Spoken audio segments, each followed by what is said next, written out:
முருகா, வெற்றிவேல் முருகா. வேலுண்டு வினையில்லை, மயிலுண்டு பயமில்லை.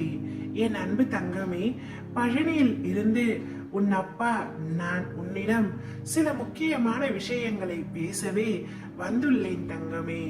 ஒரு நிமிடம் நான் சொல்வதை கேள் தங்கமே. என்னை புறக்கணிக்காதே. ஏன் எப்பொழுதும் கவலையும் கண்ணீருமாகவே இருக்கின்றாய்? உனக்கு நான் எந்த ஒரு நன்மையையும் செய்யவில்லை என்று நினைக்கின்றாயா? என் தங்கமே, காற்றை நீ என்றைக்காவது கண்ணால் இது இப்படிதான் இருக்கும் என்று பார்த்திருக்கின்றாயா? தண்ணீர் நதியில், கடலில், அருவியில் பார்த்துள்ளாய். ஆகாயத்தில் நீ பார்த்துள்ளாயா? நெருப்பு பக்கத்தில் போனால் சுட்டுவிடும். அது ஜோதியாய் உருவெடுக்கும் பொழுது அதை தொட்டு பார்த்துள்ளாயா? ஆகாயத்தில் பறந்து செல்லலாம், ஆனால் நீ மிதந்து சென்று பார்த்துள்ளாயா? தண்ணீரில் மேல் நடந்துள்ளாயா? என்னப்பா, இது மேலே நீங்கள் கூறியது நடக்கவே சாத்தியம் இல்லாதது. அதை பார்த்துள்ளீர்களா, செய்துள்ளீர்களா என்று கேட்கிறீர்களே என்றுதானே யோசிக்கின்றாய்? என் அன்பு தங்கமே, ஒரு விஷயம் நடக்கும் நடக்காது என்ற முடிவை மனிதன் எப்படி எடுக்க முடியும்? முதலில் ஒரு முடிவு என்பது மனிதன் கையில் இருப்பதில்லை. உன் அப்பா ஆன நான் நிர்ணயித்து விட்டேன்.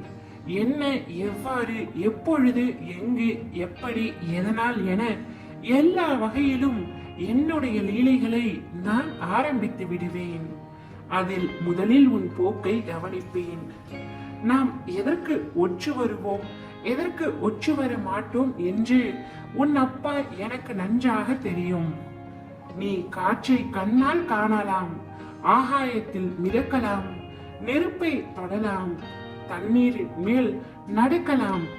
இவை நான் என்ற உன் அப்பா நினைத்தால் இதனை உன் வாழ்வில் நடைபெற செய்வேன். அதற்கு உன்னிடம் நான் கேட்பது பொறுமை, நம்பிக்கை மற்றும் சகிப்புத்தன்மை. இவைகள் உன்னிடம் இருந்தால் மேலே உள்ள விஷயங்கள் அனைத்தும், அதிசயங்கள் உன்னுடைய வாழ்வில் சாத்தியம்தான். அதனால் உன் வாழ்க்கையை இனிமையாக, சந்தோஷத்துடன், மன நிறைவான, நிம்மதியுடன் உன் அப்பா நான் உனக்கு அமைத்து தருவேன். என் பரிபூரண அருளும் ஆசிர்வாதமும் அன்பும் பெற்ற என்னில் பாடிக்கொண்டு என் தேகத்தில், என் குருதியில் பிறந்த என் பிள்ளை நீ உனக்கு செய்யாமல் வேறு யாருக்கு நான் செய்ய போகின்றேன்?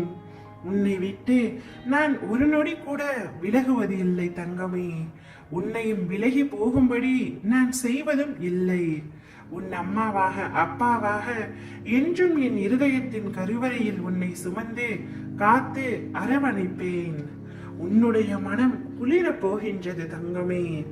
என் ஆசிர்வாதங்கள் உனக்கு முழுவதும் அதிவிரைவில் கிடைக்க போகின்றது. அன்றைக்கு நீ அழுவாய், நான் கேட்டதையெல்லாம் தந்துவிட்டாயே அப்பா என்ற மகிழ்ச்சியில்.